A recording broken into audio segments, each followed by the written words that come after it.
Hey Narwhals, I'm Luke Narwhal and welcome back to some more weight loss stories. If you enjoyed the video, please tap the subscribe button, turn on all notifications, and destroy the like button. It really helps. Also, don't forget I'm giving away 3 pieces of Narwhal merch this Sunday. Just visit lukenarwhal.com to enter the giveaway. A link is in the description below. 10 habits that keep me skinny and healthy. Hi Narwhals, I've been subscribed to this channel for a few months for motivation. I'm not overweight, never have been, and hearing the weight loss stories gives me tips on how to stay skinny while warning against what will happen if I let myself go.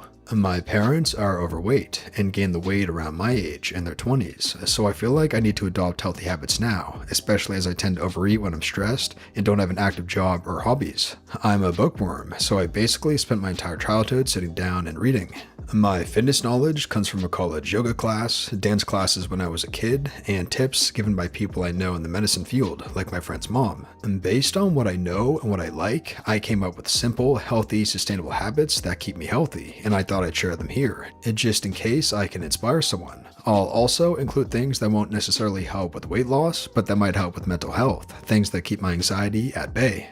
1. Working out. I work out 4 to 5 times a week in the morning, and it's helped me in many ways. When I have a bad body image day, I just remember how strong and agile I am now, and get self-esteem out of what my body can do instead of what it looks like. I also get some energy out of my system so I can sit down and focus more on my university assignments, and I sleep a lot better when I'm physically tired. I'm also less tired doing everyday chores like carrying the groceries or walking places. My workouts are simple: 1 part strength, so 15 to 20 minutes of gentle weightlifting, a 10-pound weight, so basically nothing, or full body workouts I find on YouTube, and 1 part cardio, usually MadFit dance workouts because they're so fun. I try something new every once in a while and add it to my routine if I enjoy it. If I find myself dreading something or struggling to do a move, I take it out, because for this habit to be sustainable, it has to strike the right balance between challenging and fun. 2. Water. I drank 3 glasses a day in the beginning. I'm up to 4 now, and my next goal will be 6, and then 8 if I can manage it. I used to get pretty regular headaches, and I haven't had one in months. I also noticed that sometimes hunger goes away when I drink water, almost like my body was confused and sending me the wrong signals. I also don't crave snacks when I'm studying if I have water next to me, because drinking gives me something to do. 3. Tracking what I eat. I'm right in the middle of the healthy BMI range, so I'm not on a diet. Instead, I like to write down what I eat as well as other stats. Did I drink water? Was I in a good mood? So I can see how food affects me. I have 2 meals a day, which I define as eating until I'm comfortably full, and then I allow myself 1 or 2 snacks a day or dessert because my meals aren't enough to fuel my workout sometimes, so snacks are good. Writing down the number and nature of the snacks I had helps me to not overeat or overindulge in sweets. If I see I already had a snack, I'll just wait until dinner, and if I see I had ice cream one day, I'll just have yogurt the next day. 4. Tracking bad habits. Everyone has a vice, whether it's drinking, smoking, or overeating. Mine is picking at the skin at the edge of my nails, a bad habit I picked up from my dad. I write down no on days when I don't do it, and seeing the streak continue fills me with pride. So it's something I definitely recommend if tracking has the same effect on you and you'd like to quit something. 5. Yoga.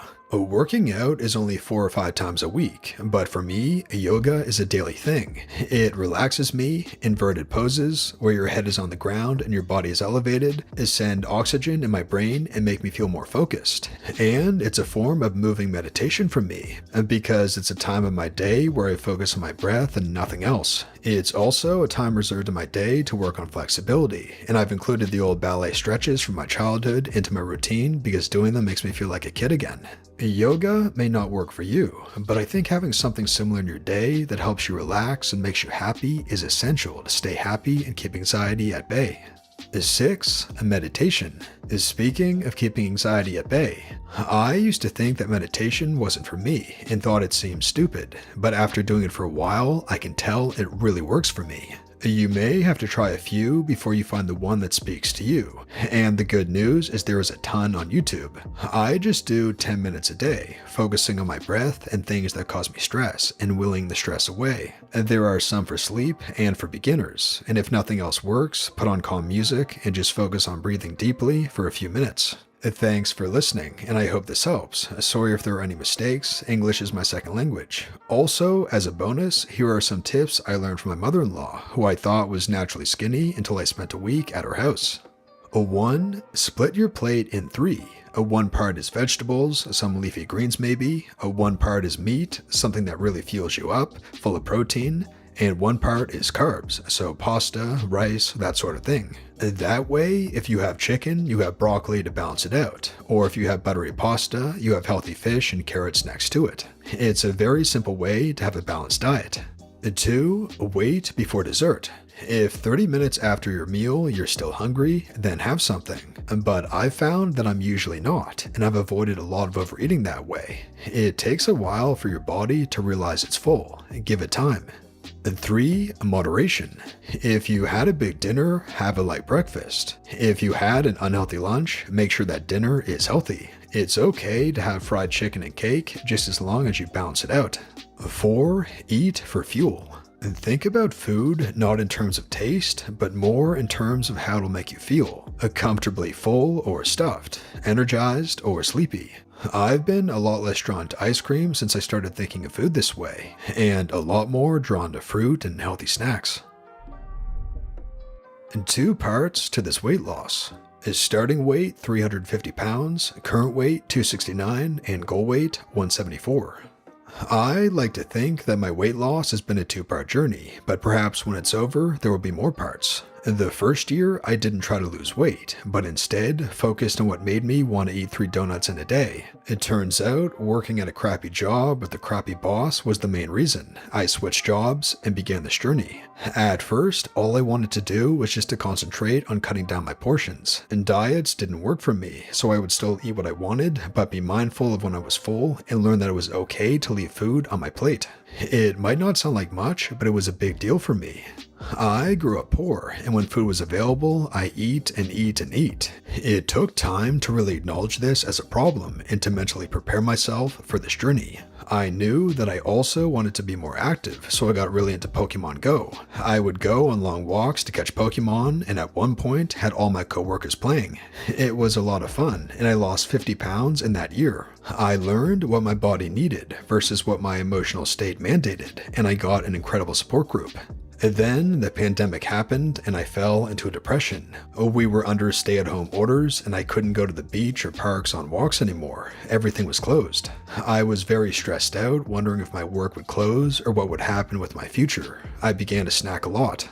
A pinched nerve on my leg began acting up, something I hadn't felt in a year, and I began my second part of weight loss. This time, I had to learn how to lose weight without a physical support group, which is why I turned to this channel and Reddit to fill in the void left by the pandemic. I now calorie count and go on walks 3 to 6 times a week in my neighborhood. This second part is also more strict, but I also feel like I couldn't push myself this much if I first didn't concentrate on my mental state. I'm making slow progress, but I don't want to stop again. I know that this time is different from all the other times I've tried to lose weight. It's not just the steady decline my scale shows, it's also thanks to everything I've learned. My mindset has changed a lot, from let me have 3 donuts so I'm not hungry till lunch, to I see that banana is 100 calories, but it will help me wait till lunch without starving. I had to do the grunt work before the real work began. My advice for others is consistency. You aren't always going to want to log your food or exercise, and that's fine, but try to. Try to think about it in a percentage. If you miss 10%, it isn't a big deal, but if you miss 80% of the food logging and exercise, then you need to reevaluate why. I'm glad to have everyone's support in this channel, and I'm so happy to hear other stories. You are all so inspiring. You are here, and that already counts in my book. And that brings us to the end of the video, Narwhals. If you enjoyed this video, be sure to give it a like and subscribe for more weight loss stories just like this. And once again, I'll be giving away 3 pieces of Narwhal merch this Halloween. The winners get to choose any piece of merch from our shop, a shirt, sweater, or hoodie. To enter the giveaway, just visit lukenarwhal.com/giveaway. The link is also in the top comment and description below.